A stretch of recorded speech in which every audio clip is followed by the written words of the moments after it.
All right, so we're diving into some Moby Dick today, but not the whole thing. Just some excerpts, some choice passages. Yeah, like a deep dive within a deep dive, right? Exactly. And I know Melville can be kind of intimidating, but trust me, there's gold in these pages. Even we're just dipping our toes in. Absolutely. It's like even a handful of these passages, you really get a sense of why this book is considered such a classic. Okay, so one thing that jumps out at me right away is Ahab.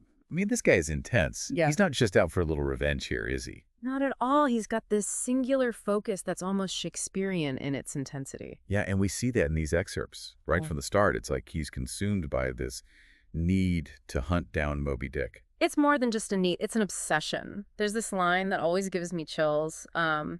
Talk not to me of blasphemy, man. I'd strike the sun if it insulted me. I mean, that's not just anger talking. That's Ahab in a nutshell. Wow. Yeah, that's powerful stuff.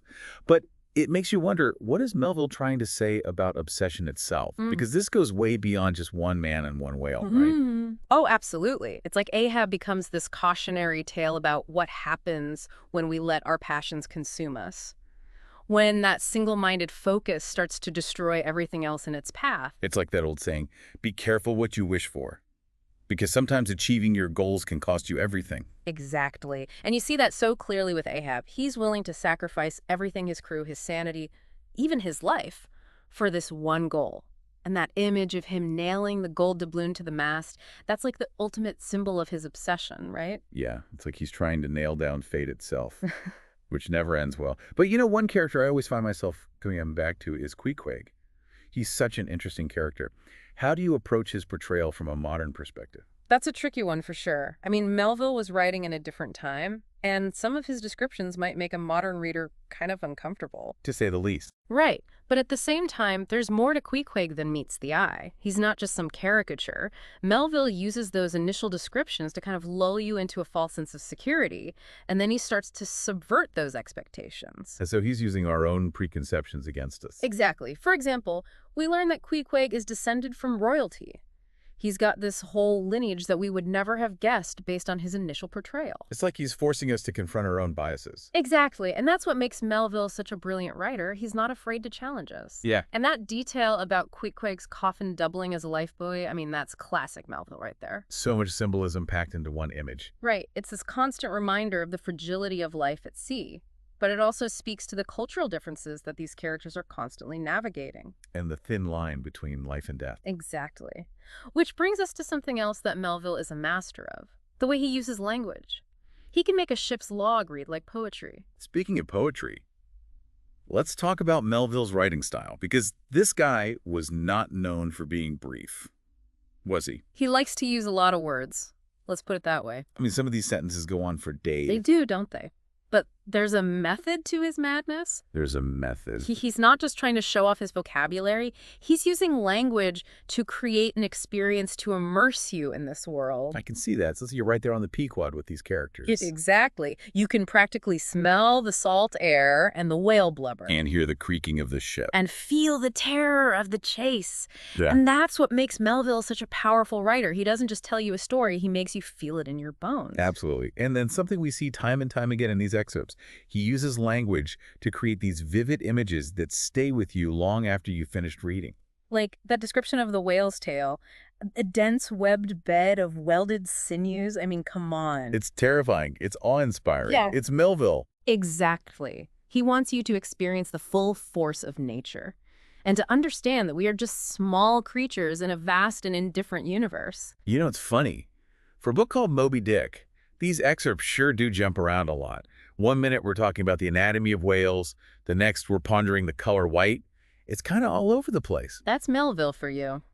Always Yeah. keeping us on our toes. But there's got to be a method to his madness, right? Oh, absolutely. It's like he's saying, hey, look, I know you're used to these straightforward narratives, but I'm going to do things my own way. And his way involves a lot of detours. It does, but those detours are part of what makes Moby Dick so fascinating. They force us to slow down, to pay attention, to see the world through Melville's eyes. Which is a world full of digressions and tangents. Exactly. But within those digressions, there's this incredible depth of knowledge, this curiosity about the natural world, about human nature, about everything, really. It's like he's trying to cram all of human experience into one book. And he almost succeeds.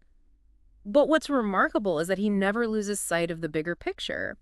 Even when he's going off on these seemingly random tangents, he's always circling back to those core themes of obsession, revenge, the human relationship with nature. It's like a giant tapestry with all these different threads weaving together to create this complex and beautiful whole. That's a great way to put it.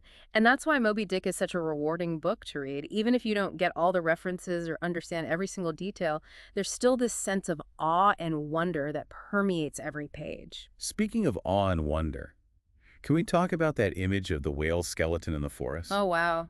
Yeah, that's one of those images that just sticks with you. It's beautiful and terrifying at the same time. It really is. It's like this Yeah. monument to the power of nature and the inevitability of death. Exactly. Even a creature as mighty as a whale eventually returns to the earth. And yet there's something almost transcendent about that image, as if the whale's spirit lives on even after its body is gone. It's like Melville is saying that even in death, there's beauty and meaning to be found. I think that's a big part of what he's trying to get across in Moby Dick. That there's more to life and death than what we can see on the surface. That there are these deeper mysteries at play that we may never fully understand. Mysteries that continue to haunt us long after we've finished reading. Exactly. It's like we only get these glimpses, but even those are enough to make you think. Right. It's like Melville throws you overboard and says, okay, now write a book about it.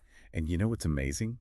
He manages to capture so much of the human experience in this story. It's not just about whales and the sea. It's about obsession, revenge, the search for meaning, even love and loss. Absolutely. And what really strikes me is how those themes are still relevant today, even though the world has changed so much since Melville's time. Yeah, like we still grapple with those same big questions. We still Yeah. get caught up in our own obsessions. We still search for meaning in a world that often feels chaotic and unpredictable. Exactly. And that's why Moby Dick continues to resonate with readers today. It speaks to something deep within us, something universal. You know, for all the darkness and intensity in these excerpts, there are also these moments of humor that catch you off guard. Like Melville had this mischievous side that he couldn't completely suppress. Totally. It's like he's winking at the reader, saying, I know this is heavy stuff, but let's not forget to have a little fun along the way. Exactly. And those moments of humor make the tragedy even more poignant. Like that scene where Stubb tries to convince Fleece to preach to the sharks. It's hilarious, but it also makes you think about the nature of faith and the limits of human understanding. Absolutely. Melville had this incredible ability to blend humor and tragedy, to show us the absurdity and the beauty of life at the same time. And nowhere is that more evident than in those final climactic chapters, when Ahab finally confronts Moby Dick. Talk about a showdown. The tension is palpable. You can practically feel the ocean spray on your face and smell the whale blubber in the air. And the language Melville uses, it's like the prose itself becomes unhinged, mirroring Ahab's descent into madness.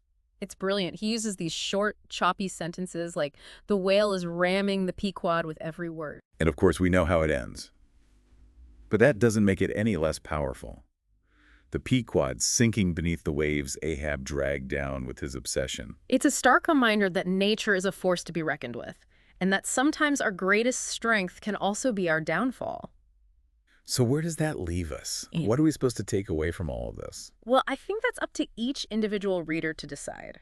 But for me, Moby Dick is a reminder that the world is a vast and mysterious place, and that even in the face of overwhelming odds, we humans are capable of great love, great cruelty, and everything in between. It's a story that stays with you long after you finish reading it. Absolutely. And it makes you want to go back and read it again to see what other secrets you can uncover. Well said. Well, I think that about wraps it up for our deep dive into Moby Dick. What a journey. It really was. Thanks for having me. The pleasure was all mine. And to everyone listening, we hope this has inspired you to take the plunge and explore Melville's masterpiece for yourselves. You might be surprised at what you discover.